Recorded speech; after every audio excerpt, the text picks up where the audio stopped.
Good morning everyone. My self Roshni. आपको मेरा channel मिल जाएगा पूजा राठौर से, ठीक है। मेरा दो नेम है, इसलिए मैंने दो पीपीटी जो है वो रोशनी के नाम से बनाई है। आज मैं आपको यहाँ पे पढ़ाने जा रही हूँ कार्डियोवैस्कुलर ड्रग, ठीक है। हमारी नर्सिंग में भी फार्मा है, लेकिन फार्मा को बहुत ज़्यादा टफ समझते हैं, बहुत ज़्यादा फोबिया है फार्मा से। लेकिन एक बात बता दूँ, फार्मा जो है बहुत ज़्यादा इंटरेस्टिंग सब्जेक्ट है। आप इसकी डेफिनेशन या फिर मैकेनिज्म ऑफ एक्शन अगर आपको पता है तो आप पूरा फार्मा कंप्लीट कर सकते हैं। इसका इंडिकेशन हो गया, डोज हो गया, और इसका मैकेनिज्म ऑफ एक्शन हो गया। यही चीज़ जो होती है जो हम फार्मा में पढ़ते हैं, क्योंकि नर्सिंग में इतना डिटेल में फार्मा नहीं पूछा जाता। बस एक नर्स को नॉलेज होना चाहिए फार्मा के बारे में कि कौन सी ड्रग कब देनी है, कैसे देनी है, कौन से रूट से देनी है। तो इस सब चीज़ का नॉलेज होना चाहिए। अगर आपको फार्मा जैसे डॉक्टर से ड्रग प्रेस्क्राइब करता है तो आपको रूट और डोज भी लिख के देता है, ठीक है।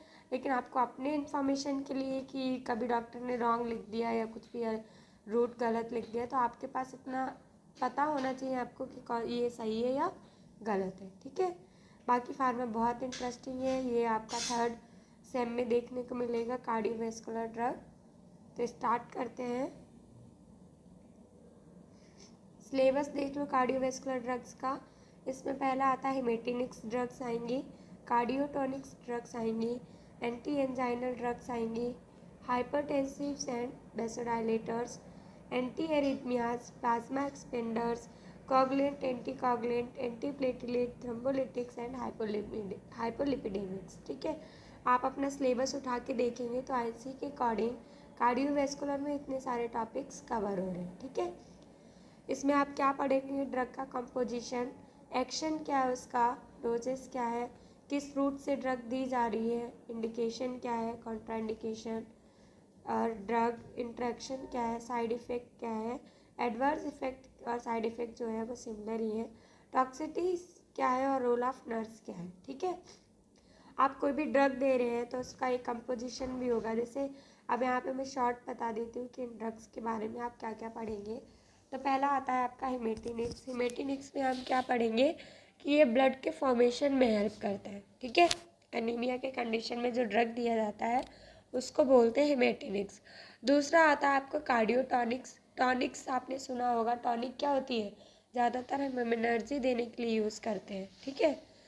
तो यहाँ पे आप कार्डियोटॉनिक्स देखेंगे तो कार्डियोटॉनिक्स वो ड्रग्स होती है जो हार्ट की कॉन्ट्रैक्टिविटी को इंक्रीज करती है। दूसरा है आपका दूसरा है आपका एंटी एंजाइनल ड्रग्स। एंजाइना आपने सुना होगा, एंजाइना मीन्स होता है चेस्ट पेन, ठीक है। तो चेस्ट पेन जो होता है बहुत सारी हार्ट की डिजीज कंडीशन की वजह से होता है। पहला साइन एंड सिम्टम से होता है वो चेस्ट पेन ही होता है, ठीक है। इसलिए हम यहाँ पे एंटी एंजाइनल ड्रग्स देंगे। ये क्या करेगा, एंजाइना को प्रिवेंट करेगा, ठीक है। दूसरा है एंटी हाइपरटेंसिव ड्रग। आपको पता है कि हाइपरटेंशन एक ऐसी कंडीशन है जिसमें ब्लड प्रेशर जो होता है वो बहुत बढ़ जाता है, हाई हो जाता है, ठीक है। एवर 140 160 ब्लड प्रेशर हो जाता है। उस कंडीशन में हम क्या देते हैं, एंटी हाइपरटेंसिव ड्रग्स देते हैं। नेक्स्ट है आपका वेसोडाइलेटर। वेसोडाइलेटर कब देते हैं, जब हार्ट की ब्लड वेसल्स में क्या हो जाए, कॉन्स्ट्रिक्शन हो जाए, ठीक है। तो उस कंडीशन में हम देते हैं वेसोडाइलेटर। दूसरा anti arithmetic drugs. Anti arithmetic, arrhythmia क्या है, एरिथमिया जो है वो क्या है, रेगुलर हार्ट बीट है। अगर हार्ट जो है हमारा इरेगुलर बीट कर रहा है तो उस कंडीशन में क्या देंगे, एंटी एरिथमेटिक ड्रग्स देंगे।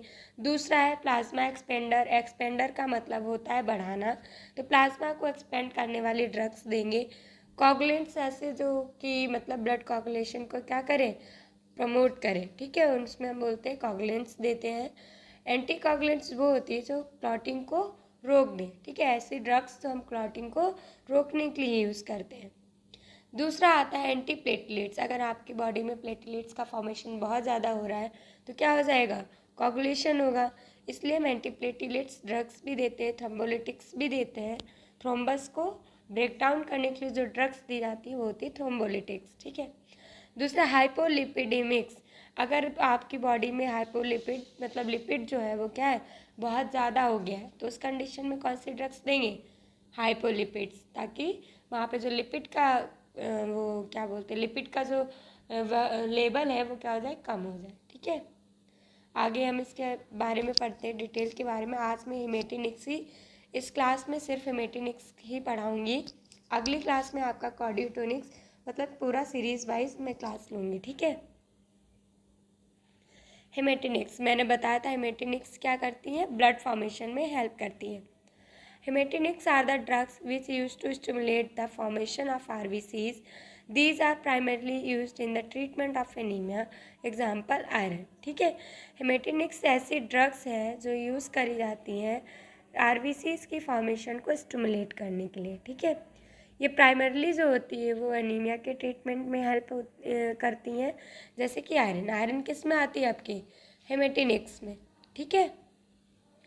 नेक्स्ट है इसका मैकेनिज्म ऑफ एक्शन क्या है। They act as a supplement and replace depleted iron store in the bone marrow to assist in the erythropoiesis, ठीक है। ये जो हेमेटोनिक्स होती हैं जो सप्लीमेंट वर्क करती हैं, ये रिप्लेस करती, जो भी डिप्लीटेड आयरन है, डिप्लीटेड का मतलब होता है कम, ठीक है।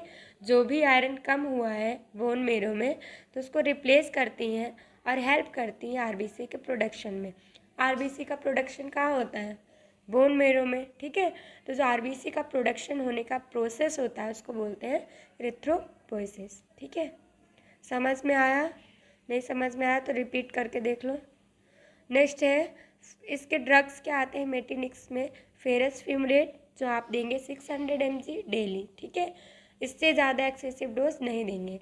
दूसरा है फेरस सल्फेट 200 mg देंगे TDS यानी 3 टाइम्स अ डे, ठीक है। Ferrous gluconate 300 mg as per requirement, आप क्या करेंगे 300 mg देंगे as per requirement. Iron dextran जो होता है वो IV या IM दिया जाता है। आप किसी को भी देखें आयरन डेक्स्ट्रॉन का इंजेक्शन अगर आपने देखा होगा तो वो क्या होता है 50 mg पर ml होता है, ठीक है। वायल टाइप का होगा वो IM दिया जाता है या तो IV, लेकिन इसका जो साइड इफ़ेक्ट होता है वो IV IM ज़्यादा होता है। इंडिकेशन कब कब देना है, to prevent and treat iron deficiency anaemia, आप इसको दे सकते हैं प्रिवेंट करने के लिए या फिर ट्रीट करने के लिए किसी को आयरन डेफिशिएंसी एनीमिया है तो। चिल्ड्रंस में अगर ज़्यादा रैपिड ग्रोथ पीरियड होता है, ठीक है, जैसे कि आप 5 साल के बच्चों में देखेंगे तो बहुत ज़्यादा वो रैपिड ग्रोथ पीरियड होता है तो आप बच्चों को देंगे।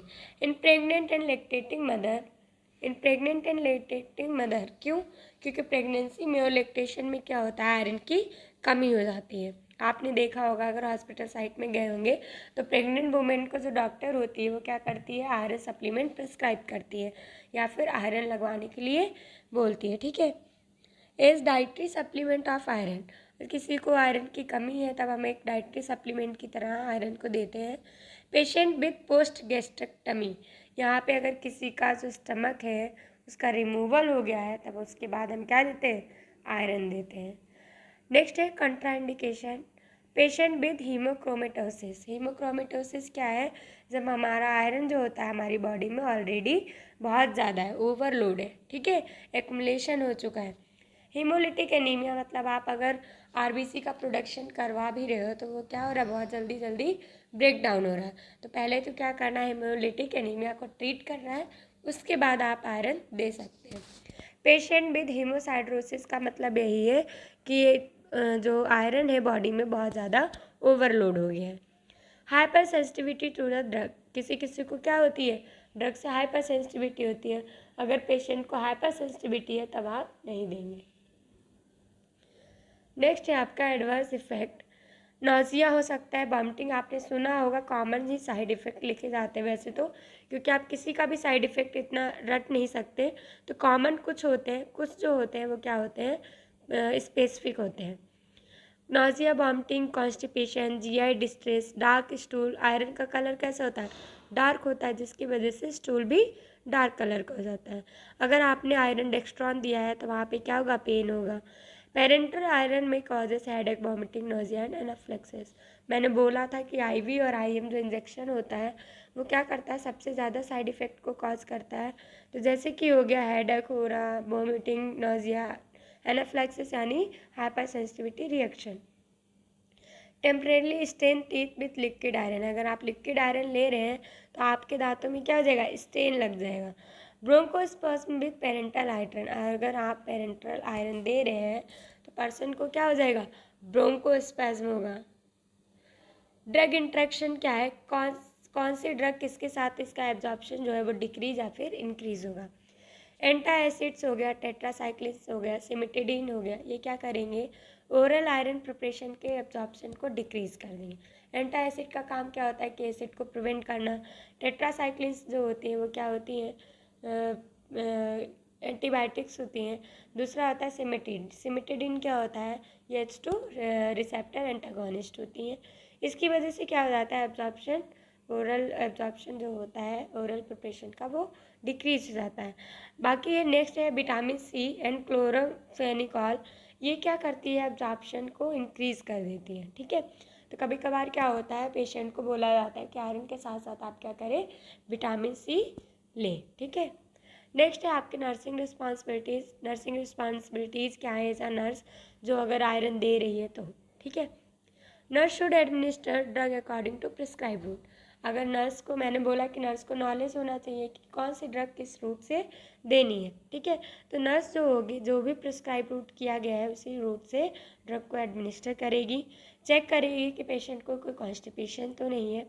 मॉनिटर करेगी पेशेंट का CBC, HB and plasma iron level. क्यों, क्योंकि आप यहाँ पे क्या करा रहे हैं, RB का प्रोडक्शन करा रहे हैं, RBCs का, तो आप उसका ब्लड चेकअप करेंगे कि उसका CBC काउंट जो है वो नॉर्मल है, ज़्यादा तो नहीं हुआ या अभी कम तो नहीं है। ठीक है, नर्स पेशेंट को टीच करेगी कि जो भी रेगुलर डोजिंग है उसको कंटिन्यू रखेगी, अगर कोई डोज मिस भी हो जाती है तो। ठीक है, 2 लीटर पानी पीना है डेली, पानी यानी लिक्विड पीना है, चाहे वो जूस ले सकती है या फिर वाटर ले सकती है। Antacid, caffeine product, dairy product, egg, whole grain, bread, ये क्या करना है, अवॉइड करना है ओरल आयरन लेने के 1 घंटे तक। ठीक है, आप 1 घंटे तक कोई भी फूड नहीं लेंगे।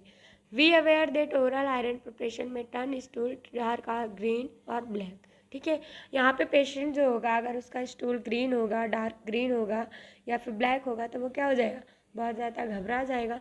तो आपको उसे ये टीचिंग प्रोवाइड करनी कि इसमें डरने की कोई भी बात नहीं है, ये एक नॉर्मल है, ठीक हो जाएगा। ठीक है, अब आपका नेक्स्ट टॉपिक है कार्डियोटॉनिक्स, वो मैं अगली क्लास में लूँगी।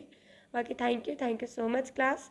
अगर मेरा लेक्चर जो भी है पसंद आया हो तो प्लीज़ लाइक करिएगा, सब्सक्राइब करिएगा। मैं और भी अच्छा वर्क करूँगी और आगे वीडियो डालूँगी। Thank you so much.